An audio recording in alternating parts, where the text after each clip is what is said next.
abogado ni VP Inday, si Attorney Israelito Torion, Davao. Personal pong kaibigan at magiging membro ng Solid Duterte Supporters Group at Inday Sara 2028 movement. Please raise your right hand and follow me. Pakisundan ako. Ito yung ating oath of office. I, please state your name, from, please state your address, solemnly state your position in the organizations of the Inday Sara 2028 movement nationwide. I shall uphold, protect, and promote the principles and objectives of our movement, guided by the spirit of purely volunteerism and self-reliance. I commit to serve with integrity, humility, and compassion, leading by example for the betterment of my community, my region, and our nation. I shall faithfully perform my duties with dedication, accountability, and unwavering commitment to the ideals of the movement. So help me God. Congratulations.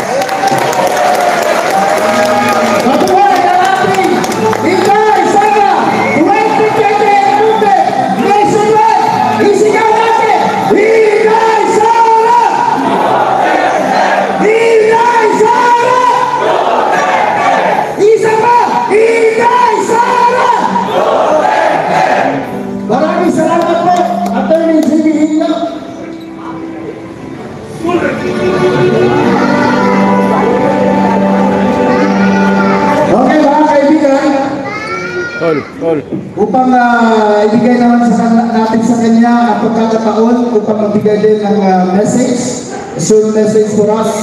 Sa lahat po ng nandito, opisyal po tayo na bahagi ng ating movement na ito para sa 2028. Palakpakan naman dyan. Okay, narito po at kasama natin ulit upang mapakinggan ang kanyang mensahe para sa ating lahat. Attorney Israelito Torion. Attorney, our idol.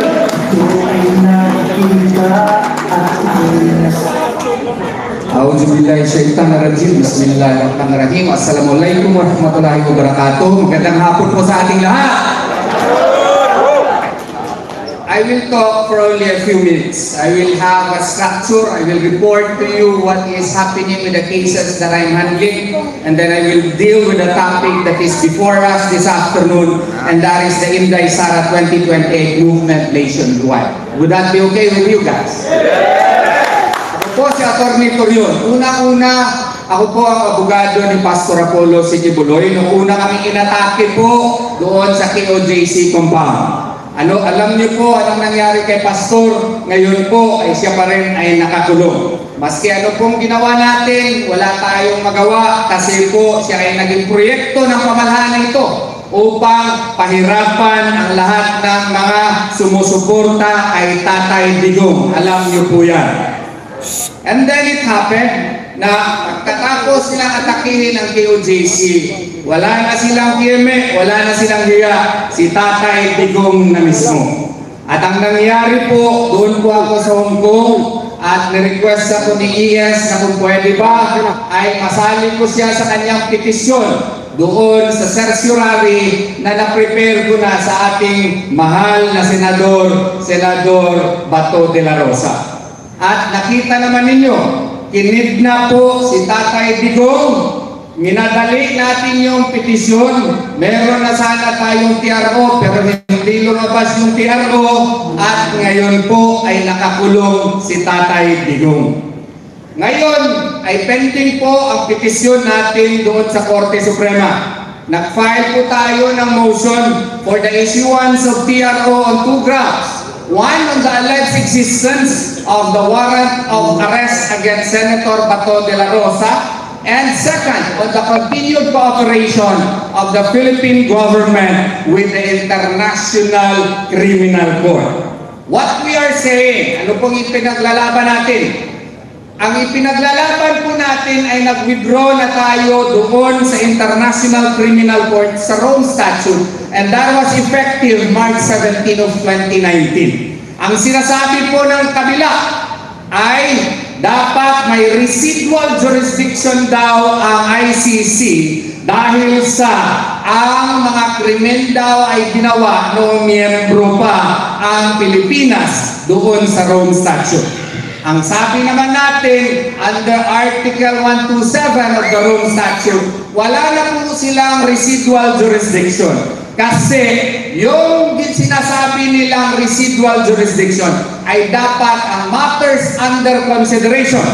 Yung pag-imbestiga po ay dapat nakabinbin na sa pre-trial chamber bago makonsidera mo na nandun na sa konsiderasyon ng ICC ang kaso ni Tatay Digong. Pero ang nangyari po dito, nakarating po sa pre-trial chamber yung kaso, the Philippine situation in 2021. Pero wala na tayo sa Rome Statute, March 17 of 2019. Hindi naman po pwede na ang ICC ay eternal na ang jurisdiction nila dito sa Pilipinas. Bakit? Meron tayong konsepto na admissibility doctrine. Kung baga, kung ang ating korte ay functional, kung meron tayong judicial system po sa ating bansa, bakit ang mga banyaga ang maghuhusga kung ano ang ginagawa natin sa ating sariling bansa? Di ba tama? Hindi naman po pwede na si Tatay Digong ay desisyonan na isang korte na hindi na tayo miyembro. Hindi naman po pwede na mga banyaga ay magdidesisyon kung anong nakakabuti sa ating bansa. Di ba po tama? Kaya nga po, nagpupursige tayo na ang ating Korte Suprema will finally exercise its discretion, its jurisdiction on the matter, and clearly declare that the Philippines is no longer a party to the Rome Statute, and thereby declare that any and all acts done by the Philippine government during the time of the kidnapping of the former president is illegal, void, unconstitutional, at yan po ang pinaglalaban natin ngayon sa Korte Suprema ng ating bansa. Nito. Ang epekto po nito ay kung magdeklara po ang Korte Suprema ng ganito, and especially with the declaration of the Department of Justice, that the Department of Justice now is continuing in its processing of witnesses that would be submitted or that would be presented before the International Criminal Court. What does that imply? It implies po, ang ibig sabihin po niyan ay continued po, nagpapatuloy po ang kooperasyon ng gobyerno ng Pilipinas sa ICC. Bawal po yan, maski anong English po ang gagamitin po ng kabila. Kaya nga po, kini-question natin ang Solicitor General. Noon, yung Solicitor General nagsabi na, gaya ng sinasabi natin ngayon, na wala na pong jurisdiction ng ICC sa ating bansa, sa Philippine situation. Kaya nga po nag-refuse sila, hindi na sila nakikialam. Pero ngayon, sumayaw na naman, nagbumaliktad ang Solicitor General. Gusto na namang sumali doon sa kaso. Sumali na sila, pero huwag na lamang sana nilang kalimutan that they are the tribune of the people, they are the lawyer of the government, and they are supposed to represent and defend the interests of the Philippine government. And the Filipino people have spoken. We are no longer under the jurisdiction of the ICC. Kaya nga po, naawa tayo kay Senator Bato de la Rosa. Kinukutsa. Bakit daw siya nagtatago? Hindi po nagtatago si Senator Bato de la Rosa. Kung kayo daw, sasabihan, may waran sa iyo, galing sa isang bansa na hindi pa natin nakita, galing sa isang korte na hindi natin nirespeto. Sasabihin bigla ng DOJ, meron na pala kaming natanggap dito na ICC, dating ka namin hindi na idadaan sa korte natin. Tama ba yun? Kayo daw, dating daw. Hindi kaya magtatago? Daw si Rimulya, kung meron siyang warrant of arrest. Tingnan natin kung hindi siya magtatago. We just want a legal clarification. They cite Section 17 of Republic Act 9581. There are two modalities by which you can allow yourself to be under the jurisdiction of another foreign court. One, extradition. Second, surrender. But it must be pursuant to applicable extradition laws and treaties. Dalawa lang yan. Extradition laws. What are our laws? PD 1096. Sinasabi nila, hindi po pwede po ang extradition laws. Kasi po, under PD 96 and pursuant to Rule 1, Section 3M of the said rules, the requesting state would be the foreign state and ICC not being a state, and therefore that is not covered. Hindi ako nag-agree yan, but granting ex argumenti gracia yan na. Okay, di na lang tayo magtatalo, hindi ako agree sa inyo na yung extradition laws hindi mag-apply, pero sige na lang, i-concede natin yan. Pag-usapan natin ang extradition treaty. May treaty ba tayo on surrender with the ICC? Wala. In the first place, ICC is an international court. Treaties are only entered between and among independent states. So therefore, if there is no extradition law, and there is no extradition treaty or surrender treaty, anong modality, legal modality apply mo? Wala. So kung walang legal modality, bakit mo arestuin si Senator De La Rosa? Di ba tama? Wala silang sagutan. Pangalawang argumento to, okay, surrender. Meron na ba tayong IRR implementing rules on surrender? Wala. Bakit mo dapin si Senator De La Rosa? Yan po ang ipinaglalaban natin. Meron na naman tayong pinaglaban. Yung kaso po, ang kliyente ko po, si Mayor Baste Duterte, pinailan natin ang kidnapping and 9 other criminal cases with the Office of the Ombudsman. Ang nangyari po nun, tinanggal sa docket. Tinanggal. Na-file na natin, may docket na criminal case numbers. Winala yung docket. Nakalimutan ng dating acting ombudsman. Uy, meron palang May 2024 na memorandum order. Kailangan ako mag-issue na dapat wala na yung visa. So, ang ginawa niya, nagpalabas siya ng office order, suspending the implementation of the memorandum order. First question, can an acting ombudsman supersede the memorandum order of a full ombudsman? May question that. Second, kung totoo yun, bakit winala mo yung pangalan mo? Wala na siya sa kaso. Si Ombudsman Rimulya. Ginawa niya yun para makakuha siya ng clearance.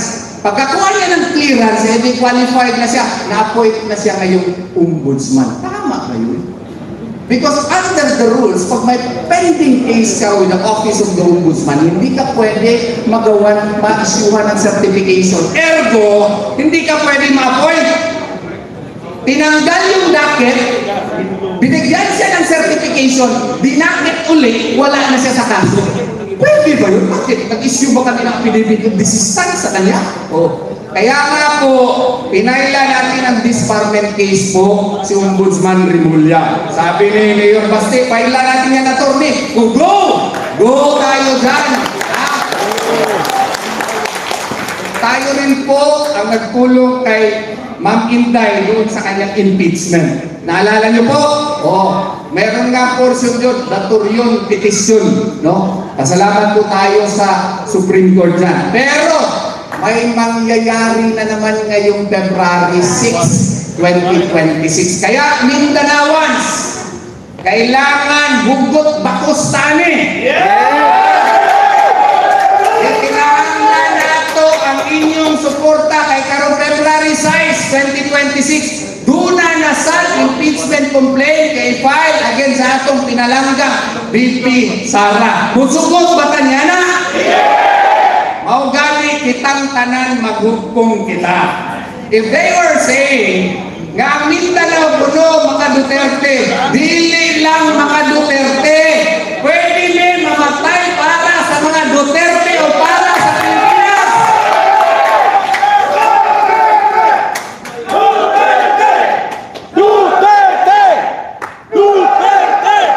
Mao gali king ASPO nga abogado. Kabaloman mo ng ASPO. Tagapansalan na mo til suragod ko. Pero napugos ta og tindog ani kay pag in-English na ko ngiyake, pwede mo punay ka mga in-English ani mga abogado sa Manila, pildi pa. Taga-tatlok ang mga taga-Manila kay kitang tanan mga igsuon ta, mga Pilipino ta, motindog ta para sa atong nasod.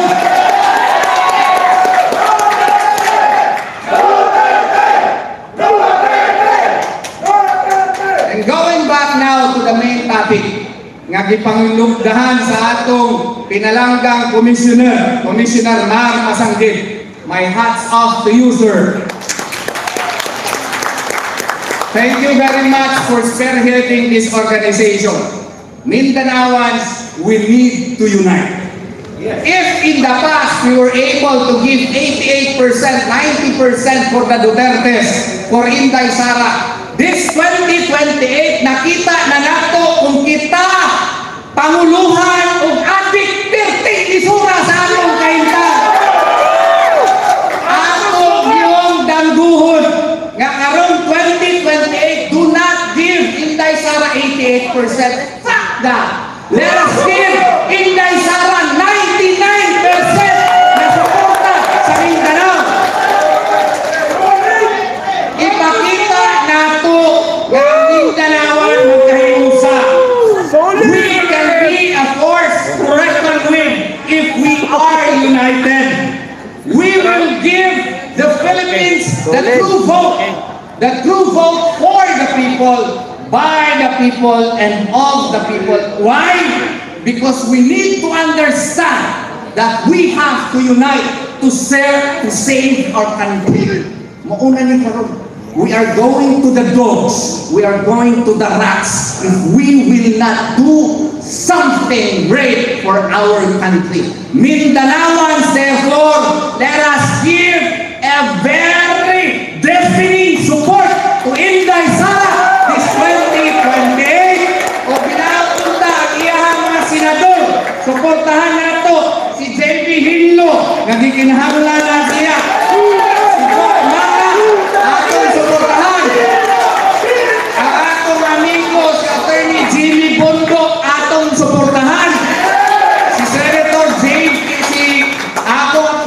Attorney Rodriguez atong suportahan. Tanan nga mga mudagan og senador atong i-12-0 kay para kusog ang atong VP Sara.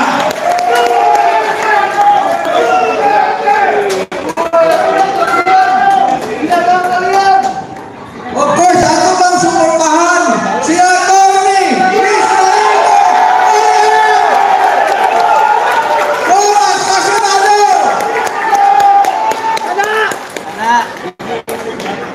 Kanang doon sa klaro nga sulti pagdukoy desisyon niya.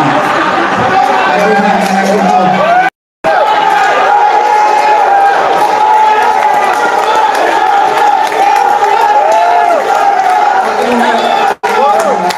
Ngano, aguli na ko ron sa balay, awayo na ko sa akong bisis.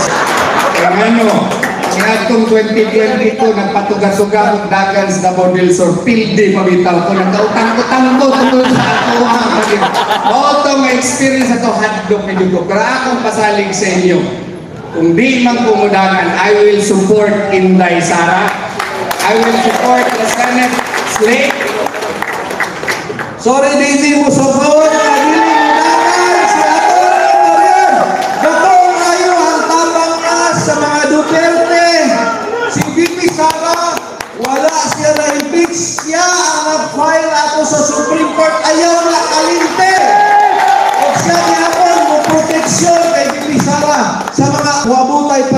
problema. Ako kining panaganon pagkasador karong 2028. Pasensya lang yun. Lastly, do I still have 2 minutes, sir? I am a law dean, and I usually teach my students that in a democracy, we always invoke names such as Thomas Hobbes, John Locke, Jean-Jacques Rousseau, that social contract theory. Unsa man na siya? Ang paggobyerno magod 20th century na takaron, 21st century, do na supposedly social contract. Isurrender nato ang uban natong katungod sa gobyerno. Hobbes claimed the government as the Leviathan in exchange for the protection of the government to some of our rights. That is the social contract theory. Hinumdumin ninyo. Ang atuwa, gihatag na nato ang katungod dito kay BBM, unsa iyang gibalik sa ato. Pangawa, korupsyon, wala na'y suporta sa health, tanawa itong mga pasyente, bisa 15 na yung taon, buulan para na yung taon na imutabang sa ilaha. Let us remember that, Mindanaoans. This 2028, please instill in your minds, this group is purely volunteerism. Hangyo ko sa inyo ha. Hangyo ko sa inyo magtinabangay ta. Ayaw sa ta mangita kung sa atong mabinipisyo sa grupo. Magtabang ta para makadaog nato sa inday sana. Atong tabangan ang atong nasod kay kinilang ang nasod nga gihatag nato kay Allah subhanahu wa ta'ala. Mabuhay ang Pilipinas! Mabuhay ang mga Duterte! Ayong hapon, kanang kanan. Palakpakan ng mga ikala.